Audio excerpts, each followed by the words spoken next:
بسم اللہ الرحمن الرحیم۔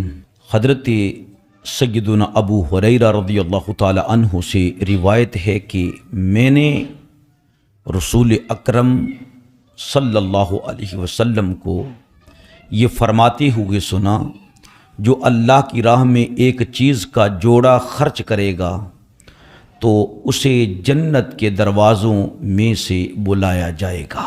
اے اللہ کے بندے، یہ خیر ہے، پس جو اہل صلاۃ یعنی نمازیوں میں سے ہوگا اس کو باب الصلاۃ سے بلایا جائے گا، جو نمازیوں کا دروازہ ہے جنت میں، اور جو اہل جہاد میں سے ہوگا اسے باب الجہاد سے بلایا جائے گا، اور جو اہل صدقہ یعنی خیرات کرنے والا ہے اسے باب الصدقہ سے بلایا جائے گا کہ تو جنت میں داخل ہو جا، اور جو اہل صیام میں سے یعنی روزہ داروں میں سے ہوگا اسے باب الصیام، جس کا نام باب الریان ہے، اس میں سے بلایا جائے گا کہ تو جنت میں داخل ہو جا۔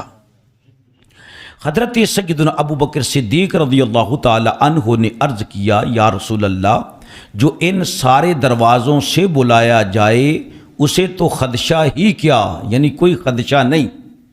پھر عرض گزار ہوئے، میرے آقا میرے مولا یا رسول اللہ صلی اللہ علیہ وسلم، کیا کوئی ایسا بھی ہے جو ان تمام دروازوں میں سے بلایا جائے گا جسے اللہ 8 دروازے جنت کے کھول کر فرمائے گا تو جس دروازے سے چاہتا ہے تو جنت میں داخل ہو جا؟ حضور، کیا ایسا بھی ہے کہ ہر دروازے پر سے بلایا جائے کہ تو اس میں داخل ہو جنت میں؟ اللہ اکبر۔ تو نبی پاک صلی اللہ علیہ وسلم نے ارشاد فرمایا، ہاں کہ نعم وَأَرْجُو أَن تَكُونَ مِنْهُمْ یا ابا بکر، اے ابو بکر، ہاں کوئی خوش نصیب ایسے بھی ہوں گے کہ 8 دروازوں سے بلائے جائیں گے کہ جنت میں داخل ہو جاؤ، ان میں سے اے ابو بکر ایک تم بھی ہو۔ اس حدیث مبارکہ کو امام بخاری نے، امام نسائی نے اور امام احمد نے نقل فرمایا ہے۔ نبی پاک صلی اللہ علیہ وسلم اپنے صحابہ اکرام میں تشریف لے کر آئے، اور حضور علیہ السلام کی دائیں جانب حضرت ابو بکر صدیق رضی اللہ تعالی عنہ تھے، اور بائیں جانب حضرت عمر فاروق رضی اللہ تعالی عنہ تھے۔ نبی پاک علیہ السلام نے دونوں صحابہ کے ہاتھوں کو پکڑ کر بلند فرمایا، اور رسول اللہ صلی اللہ علیہ وسلم نے فرمایا، ہاکذا نبعث یوم القیامہ، میرے صحابہ قیامت کے دن میں ابو بکر اور عمر اسی طرح قیامت کے دن اٹھائے جائیں گے۔ میری دائیں جانب ابو بکر صدیق ہوں گے اور بائیں جانب فاروق اعظم رضی اللہ تعالی عنہما ہوں گے۔ پھر حضور علیہ السلام نے جناب ابو بکر صدیق رضی اللہ تعالی عنہ کے لیے فرمایا، اے ابو بکر، انت صاحبی علی الحوض و صاحبی فی الغار، تو غار میں بھی میرا ساتھی ہے اور میرے حوض کوثر پر بھی تو میرا ساتھی ہوگا۔ حضور صلی اللہ تعالی علیہ وآلہ وسلم، جناب ابو بکر صدیق، حضرت عثمان غنی، جناب فاروق اعظم رضی اللہ تعالی عنہم، نبی پاک علیہ السلام کے ساتھ احد پہاڑ پر تھے۔ احد پہاڑ تھر تھرانے لگا، وجد میں آ گیا۔ ایک حدیث میں آتا ہے کہ اس کے پتھر بھی نیچے گرنے لگے۔ نبی پاک علیہ السلام نے مبارک قدم کی ٹھوکر لگائی اور ارشاد فرمایا، اسقط احد فإن علیک نبی، اے احد رک جا، ٹھہر جا، اس لیے کہ تجھ پر ایک اللہ کا نبی ہے، ایک امت کا صدیق ہے، اور تجھ پر 2 شہید ہیں، 2 شہید ہیں۔ تو لہٰذا ابو بکر صدیق رضی اللہ تعالی عنہ شہداء سے بھی بلند ہیں، اور قیامت والے دن بھی شہداء صحابہ پر بھی ابو بکر صدیق رضی اللہ تعالی عنہ کی فوقیت ہوگی، اس لیے کہ آپ مقام صدیقیت میں فائز ہیں جو نبیوں سے نیچے اور ساری امت سے اوپر ہے۔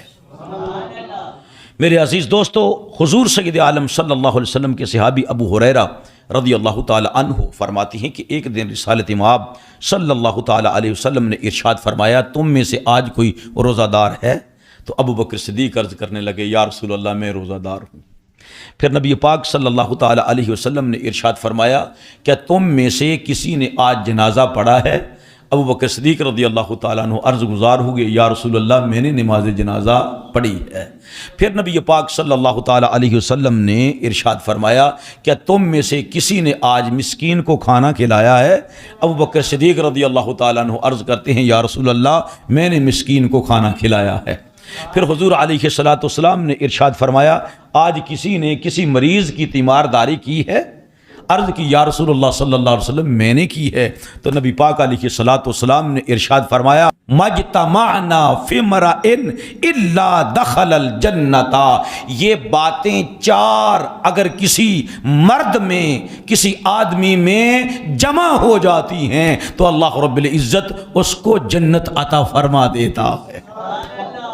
لہٰذا ابو بکر صدیق رضی اللہ تعالیٰ عنہ نے کئی مرتبہ جنت لی ہے۔ اس کو امام مسلم نے اور امام نسائی نے نقل کیا ہے۔ حضرت ام المومنین عائشہ صدیقہ سلام اللہ علیہا فرماتی ہیں کہ حضور علیہ الصلوۃ والسلام کے پاس حضرت ابو بکر صدیق رضی اللہ تعالیٰ عنہ حاضر ہو گئے۔ نبی پاک علیہ الصلوۃ والسلام نے ابو بکر کی جانب دیکھا، فقالا اور فرمایا، انت عتیق اللہ من النار، اے ابو بکر تو جہنم سے آزاد کردہ ہے، یعنی اللہ نے تجھے جہنم سے آزاد کر دیا ہے۔ فَيَوْمَئِذٍ سُمِّيَ عَتِيقًا، پس اس دن سے لے کر حضرت ابو بکر صدیق رضی اللہ تعالیٰ عنہ کا لقب عتیق پڑ گیا، یعنی جو جہنم کی آگ سے آزاد کردہ ہے۔ اس کو امام ترمذی نے اور امام ابن حبان نے اور امام حاکم نے نقل کیا ہے۔ عائشہ صدیقہ ام المومنین سلام اللہ علیہا سے ہی ایک اور حدیث مبارکہ ہے، آپ فرماتی ہیں کہ رسول اللہ صلی اللہ علیہ وسلم نے ایک دن ارشاد فرمایا، میرے صحابہ، من سرہ ان ینظر الی عتیق من النار فلینظر الی ابی بکر، تم میں سے کوئی اگر چاہتا ہے کہ چلتے پھرتے کسی جنتی کا دیدار کرے، وہ چل پھر رہا ہے لیکن ہے وہ جنتی، اگر تم میں سے کوئی چاہتا ہے ایسے شخص کا دیدار کرے تو فرمایا وہ میرا ابو بکر صدیق ہے، اس کا دیدار کر لو، اس کا دیدار کر لو۔ اس کو امام حاکم نے، امام ابو یعلا نے اور امام طبرانی رحمۃ اللہ علیہم اجمعین نے نقل کیا ہے۔ میرے عزیز دوستو، حضرت سیدنا ابو ہریرہ رضی اللہ تعالی عنہ سے روایت ہے کہ حضور نبی کریم صلی اللہ علیہ وسلم نے فرمایا، جبریل علیہ الصلوۃ والسلام نے میرا ہاتھ پکڑا، پھر مجھے جنت کا وہ دروازہ دکھایا جس سے میری امت جنت میں داخل ہوگی۔ سیدنا ابو بکر صدیق رضی اللہ تعالی عنہ عرض گزار ہوئے، یا رسول اللہ مجھے پسند ہے کہ میں آپ کے ساتھ ہوتا تاکہ میں بھی جنت کا وہ دروازہ دیکھ لیتا۔ حضور صلی اللہ علیہ وسلم نے ارشاد فرمایا، ابو بکر فکر نہ کرو۔ فقال رسول اللہ، نبی پاک علیہ السلام نے ارشاد فرمایا، اما انک یا ابا بکر اول من يدخل الجنت من امتی، اے ابو بکر میری ساری امت بعد میں جنت میں داخل ہوگی اور تو میری امت میں سب سے پہلے جنت میں داخل ہوگا۔ اس حدیث مبارکہ کو ابو داؤد نے اور امام حاکم نے نقل کیا ہے۔ اسی طرح کئی مقامات ایسے آتے ہیں کہ نبی پاک علیہ السلام نے ارشاد فرمایا، ایک شخص آ رہا ہے اور وہ جنتی ہے، جب دیکھا گیا تو وہ حضرت ابو بکر صدیق رضی اللہ تعالی عنہ تھے۔ اسی طرح امام ترمذی، امام حاکم نقل کرتے ہیں اور فرماتے ہیں یہ حدیث صحیح ہے، وہ یہ ہے کہ نبی پاک صلی اللہ تعالی علیہ وآلہ وسلم کے صحابی عبداللہ بن مسعود رضی اللہ تعالی عنہ فرماتے ہیں کہ ہم حضور اکرم صلی اللہ علیہ وسلم کی بارگاہ اقدس میں حاضر تھے۔ آپ نے فرمایا، ابھی اہل جنت میں سے ایک شخص تمہارے پاس آئے گا، فَأَطْلَعَ ابو بکر فَسَلَّمَ ثُمَّ جَلَسَ، اتنے میں دیکھا تو ابو بکر صدیق آ گئے، سلام کیا اور رسول اللہ صلی اللہ علیہ وسلم کی مجلس میں بیٹھ گئے۔ میرے عزیز دوستو، عشرہ مبشرہ کی طرف دیکھیں، نبی پاک علیہ السلام نے ارشاد فرمایا یہ 10 ہیں جن میں اول فرمایا ابو بکر فی الجنہ، ابو بکر جنتی ہے۔